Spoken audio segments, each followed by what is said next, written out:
अस्सलाम वालेकुम focus. Okay, I hope तो आप सब खैरियत से होंगे। सो आज हमारे पास एक बड़ी इंटरेस्टिंग जो है वो ट्रेड है, जो हमारे एक स्टूडेंट है जिनका नाम अजान है। उन्होंने रिसेंटली गोल्ड के ऊपर लिए and he made almost more than 500 पिप्स in this trade. और ऑलमोस्ट जो है वो मोर देन $1000 जो है उन्होंने इस ट्रेड के अंदर बनाए हैं। तो जो ट्रेड में बेसिकली उन्होंने एक बेसिक सा फंडामेंटल जो यूज करा था वो ये था, relationship of gold versus US 10 year yield. तो हमारी जो करेंसीज मार्केट है या फाइनेंशियल मार्केट है, इसमें जो यील्ड्स होती है, बॉन्ड यील्ड, इसकी काफ़ी ज़्यादा इंपॉर्टेंस होती है, खासतौर पे लॉन्ग टर्म यील्ड्स की। जिस तरह यूएस 10 ईयर बॉन्ड यील्ड, अब यूएस की एक दुनिया की बहुत बड़ी फाइनेंशियल मार्केट्स है।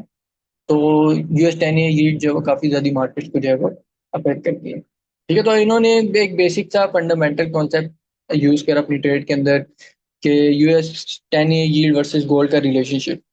और अगर हम इन दोनों के आपस में को रिलेशन की बात करें तो ये टिपिकली हम एक इनवर्स को रिलेशन है यूएस 10 ईयर यील्ड का और गोल्ड के बीच में।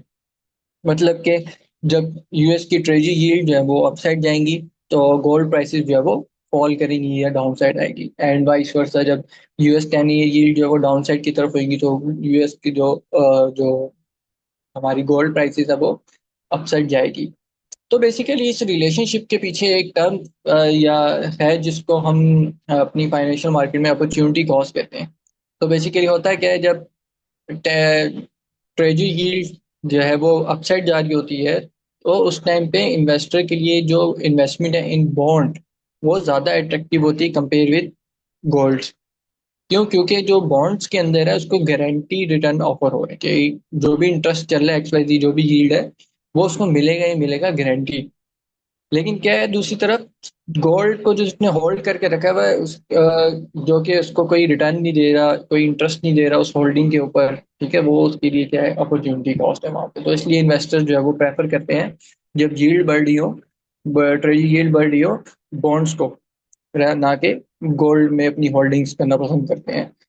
इसी तरह नेक्स्ट जो एक सबसे इम्पोर्टेंट चीज़ है गोल्ड के हवाले से वो ये, गोल्ड जो है एक सेफ हेवन डिमांड के तौर पे या एसेट के तौर पे भी यूज़ किया जाता है, क्योंकि गोल्ड को अक्सर जो इन्वेस्टर है वो एक सेफ हेवन एसेट के तौर पे यूज़ करते हैं।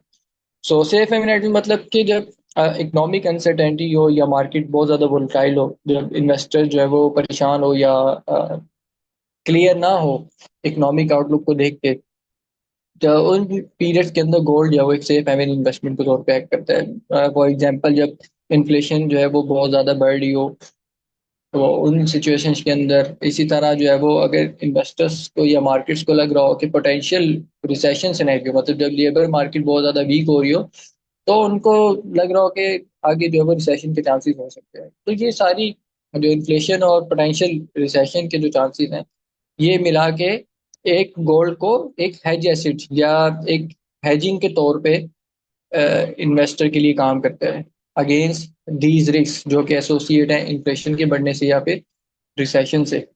जिसकी वजह से क्या होता है कि गोल्ड की डिमांड बढ़ती है एंड गोल्ड की जो है वो प्राइजेस बढ़ती है, इवन दो कि इन्फ्लेशन टाइम के अंदर यूएस ट्रेजरी यील्ड भी बढ़ी होती है क्योंकि इंटरेस्ट रेट बढ़ रहे होते हैं। लेकिन क्या है कि गोल्ड की प्राइजेस भी उस टाइम पे जो है वो बढ़ रही होती है। लेकिन हाउएवर यहाँ पे जो सबसे इम्पोर्टेंट चीज आप ट्रेडर्स के लिए है जो आपको दिमाग में रखनी चाहिए वो ये है कि जो रिलेशनशिप है गोल्ड या ट्रेजरी यील्ड के बीच में, ये कभी भी स्ट्रेट फॉरवर्ड आपको देखने को नहीं मिलेगा। इसके अंदर ऑब्वियसली जो है वो कुछ अदर फैक्टर्स भी होंगे, जैसा जियो political event, for example Russia Ukraine की वॉर, एंड देन फलस्तीन इसराइल वाला कंफ्लिक्ट जिसने एक अनसर्टेनिटी क्रिएट कर दी मार्केट के अंदर। और इसी तरह इवेंट्स, दूसरे इवेंट जैसे इन्फ्लेशन एक्सपेक्टेशन मार्केट में जो है वो बढ़ रही है मार्केट पार्टिसिपेंट्स की या जो एनालिस्ट बैठे हुए हैं उनकी, तो ये सारी चीज़ें जो है वो अफेक्ट करते हैं इन्वेस्टर के सेंटीमेंट्स को, जिससे जो है वो आगे आपकी जो एसिड्स है जैसा गोल्ड है उनकी प्राइसेस भी इन्फ्लुएंस होती है, ट्रेजरी यील्ड जो है वो अप एंड डाउन जाती है। सो ये जो हमारे स्टूडेंट थे उन्होंने ट्रेड ली थी।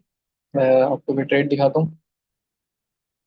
ये इन्होंने जो है वो ट्रेड अपनी जो है वो एग्जीक्यूट करी थी ऑलमोस्ट 2783 के अराउंड। एंड ये ट्रेड इनकी आई थिंक अभी भी रनिंग है, और अभी रनिंग ट्रेड इनकी ऑलमोस्ट जो है वो मोर देन 500 पिप्स में होते हैं। सो इनका जो ट्रेड लेने के पीछे रीज़न था, वो रीज़न ये था कि हम जिस तरह अभी ट्रेडिंग व्यू के ऊपर मैं हूँ, मैं अपने गोल्ड के चार्ट के ऊपर यूएस की 10 ईयर यील्ड को ओवरले करूँ यहाँ पे, कंपेयर करें इसको यहाँ पे। तो ये जो ऑरेंज लाइन है, सॉरी ये जो पिंक लाइन है आपकी या रेड लाइन है, ये आपकी यूएस की 10 ईयर ट्रेजरी यील्ड को रिप्रेजेंट करिए। सो इसको अगर ऑर्ली टाइम फ्रेम के अंदर जाके देखें तो आप देखें कि जो गोल्ड और जो ट्रेजरी यील्ड का रिलेशनशिप है आपस में, वो एक इनवर्स रिलेशन है। लेकिन हम देख रहे हैं कि करंट सिचुएशन के अंदर जिस तरह इसराइल और अ, जो फलस्तीन है या जो रेजिस्टेंट फोर्सेज है उनके साथ जो उनकी लड़ाई हो रही है, तो वो एक तरह की अनसर्टेनिटी क्रिएट कर रही है। इसी तरह यूएस में इलेक्शंस आ रहे हैं। तो हम यहाँ पे देखें कि जो एक स्ट्रॉन्ग को रिलेशन चल रहा था, मतलब कि जो इनका पॉजिटिव आपस में रिलेशनशिप इनका चल रहा था, क्योंकि गोल्ड और टर्नियर यील्ड जो है वो इन्वर्स रिलेशन है। लेकिन यहाँ पे क्या है, इनका पॉजिटिव रिलेशनशिप चल रहा था। तो हमने वेट करना था राइट टाइम पे जब इनका रिलेशनशिप जो है आपस में ब्रेक हो और वापस इन्वर्स की तरफ जाए। तो यहाँ पे हमने देखा कि गोल्ड की प्राइसेस जो है वो अपसाइड जा रही हैं एंड ट्रेजरी यील्ड जो है वो डाउन साइड आ रही है। एंड देन अगेन जो है वो ट्रेजरी यील्ड अपसाइड गई, लेकिन गोल्ड की प्राइसेस भी जो है वो साथ में अपसाइड गई। तो दैट्स मीन कि इनका रिलेशनशिप जो इनवर्स रिलेशन है वो यहाँ पे जो है वो डाइवर्ट हो गया, डाइवर्जेंस आ गई उसके अंदर, इनवर्स रिलेशनशिप के अंदर। देन हमने क्लोजली अजान ने जो है वो मॉनिटर करा कि गोल्ड जो है वो अपने अर्ली आवर्स के अंदर कंसोलिडेट कर रहे हैं यहाँ पे, जबकि जो ट्रेजिक यील्ड है उसके अंदर काफी वोलेटिलिटी देखने को मिल रही है। एंड सडनली न्यूयॉर्क सेशन के पास जो है वो ट्रेजिक यील्ड ऑलमोस्ट जो है वो स्पाइक करके अपसाइड चलेगी। अच्छी खासी इसमें जो है वो बेसिस पॉइंट का डिफरेंस आया है, जिसकी बेसिस के ऊपर जो है उन्होंने अपनी ट्रेड एग्जीक्यूट करी ऑलमोस्ट 283 के पास। ठीक है, इस एरिया के 283 के पास उन्होंने अपनी ट्रेड एग्जीक्यूट करी न्यूयॉर्क सेशन के अंदर, देखते हुए कि जो ट्रेजी यील्ड है इसके अंदर जो है वो एक मैसिवली स्पाइक है। एंड देन आप यहाँ पे देखिए कि गोल्ड जो है वो इस ट्रेजी यील्ड में स्पाइक की वजह से और ऑब्वियसली दूसरे भी फंडामेंटल मार्केट की तरफ से ये एक सडन गोल्ड के अंदर जो है हमें फॉल देखने को मिला। एंड मीन वाइल आप देखें कि अगेन ट्रेजी गिल्ड ने जब कंसोलिडेशन करना स्टार्ट करी तो गोल्ड भी जो है वो वापस रीप्राइस करने लगा, जो उसने इनबैलेंस या इनएफिशिएंसी प्राइस में उधर छोड़ी थी। ओके, एंड देन अगेन ट्रेजी गिल्ड में जो है वो हमें फ्राइडे वाले दिन स्पाइक मिला, मैसिव राइज मिला, जिसकी वजह से गोल्ड जो है वो अगेन डाउन साइड आया, जिसकी वजह से न्यूयॉर्क सेशन में फ्राइडे वाले दिन और मजीद गोल्ड जो है वो अपने इस लेवल तक आ सकता है।